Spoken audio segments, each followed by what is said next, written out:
रामकृष्ण हरी माऊली श्री संत कमालाची कथा. ज्याला सरस्वती प्रसन्न होते त्याच्याशी पाखंडी लोक वाद घालण्याचे बंद करतात. त्याचप्रमाणे कबीरावर अयोध्याधीशाची म्हणजेच श्रीरामाची कृपा होताच त्याच्या मागील आईचा सासूरवास बंद झाला. तीही हरिभजनात रंगू लागली. कबीराची धर्मपत्नी महान साध्वी होती.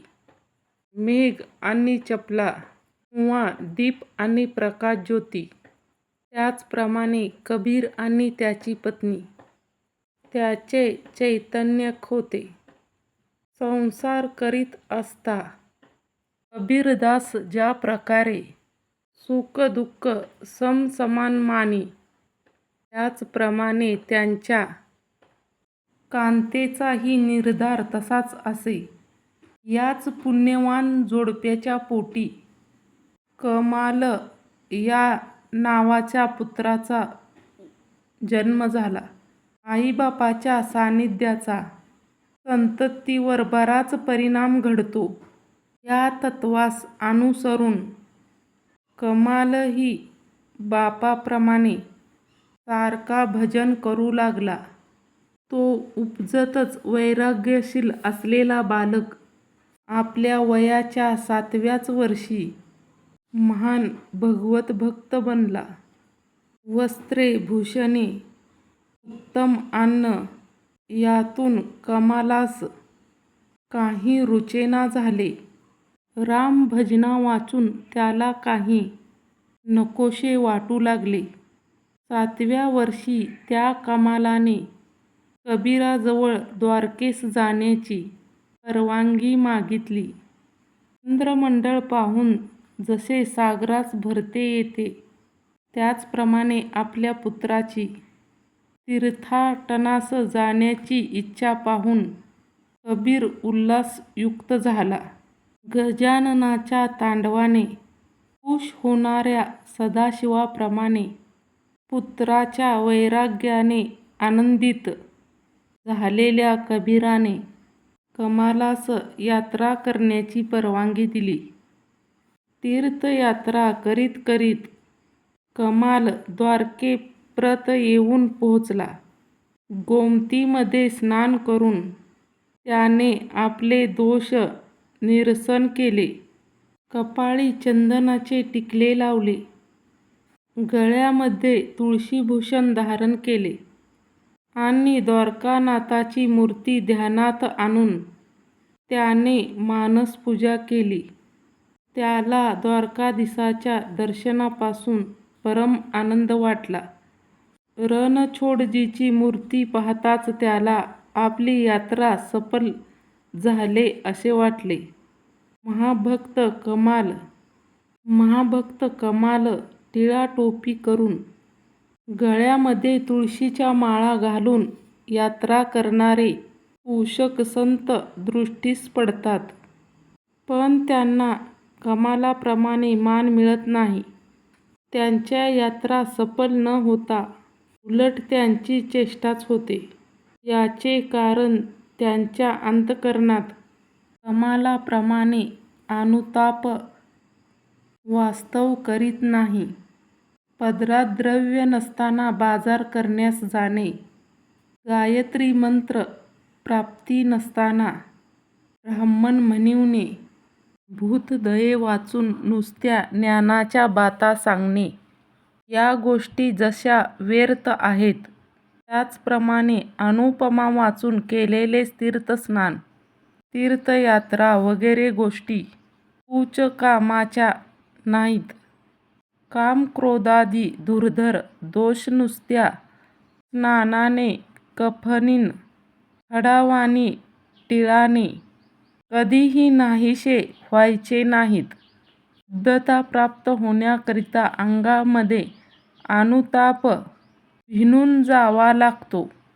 ही कमाल चरित्रावरून उघड दिसणारी गोष्ट पोटभरू यात्रेकरूंनी व लौकिक साधू संतांनी ध्यानात ठेवण्यासारखी आहे. श्रीकृष्णमूर्तीचे त्रिकाळ दर्शन करण्यात 4 महिने घालवल्यानंतर भक्त कमल चित्रकूट नावाच्या नगरीत प्राप्त झाला. त्या ठिकाणी विष्णुदास नावाच्या एक भाविक व उदार सरकाराची व कमलाची भेट झाली.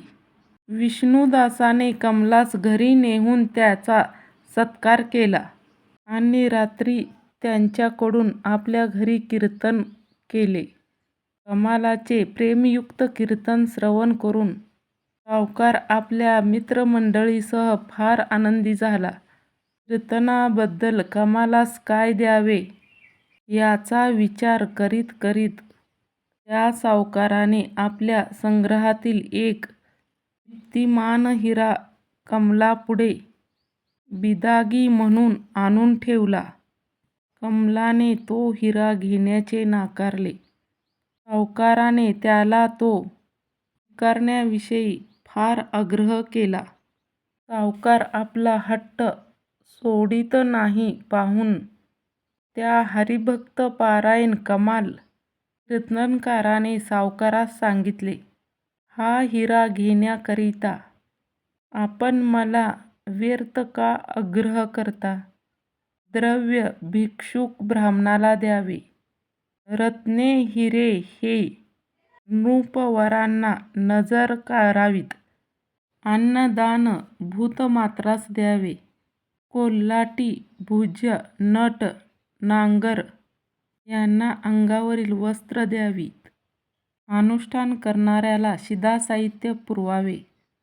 आमच्यासारख्या सदा संतुष्ट वैष्णव कीर्तनकारास हिरा आणि गारा सारख्याच आहेत.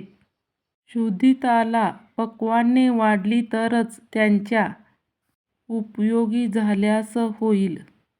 असे बोलून कमलाने तो हिरा साफ नाकारला. कमला भक्तीची वाणी श्रवण करून सावकाराने त्याला दंडवत घातला. कमाल येथून आपल्या घरी जाण्याच्या वेळी त्या श्रद्धाळू सावकाराने तो हिरा कमलाच्या नकळत त्याच्या कोपिनीत बांधून ठेवला.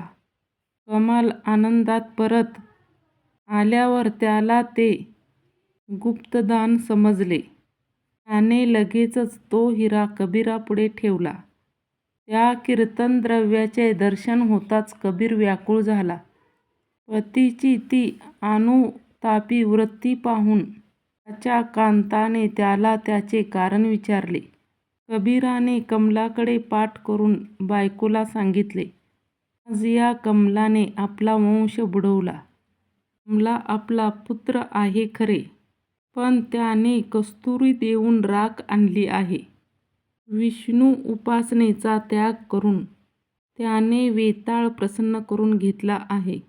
भगीरथीची गिंडी ओतून त्यात परटाच्या सौंदणीतले पाणी भरावे किंवा उच्चश्रवा देऊन त्याऐवजी गाढव बोधला घ्यावे. त्या प्रकारचे कमलाने मोठे विपरीत कर्म केले आहे. रामनामाचा विक्रम करून त्या कुलघातक्याने हा अनमोलिक हिरा आणला. याला आपला पुत्र म्हणण्याची शरम वाटते. बापाची ही वचनयुक्ती ऐकताच कमला तसाच घराबाहेर पडला. त्याने तो हिरा सावकाराच्या स्वाधीन केला. पुन्हा घरी परत येऊन त्याने तो वृत्तांत कबीरास निवेदन करून त्याच्या पायास मिठी मारली. लव आणि अंकुश याच्या पराक्रमामुळे संतुष्ट झालेल्या रामाप्रमाणे कबीराला कमलाच्या या कृत्याने फार संतोष वाटला आणि त्याने कमलास आलिंगन दिले.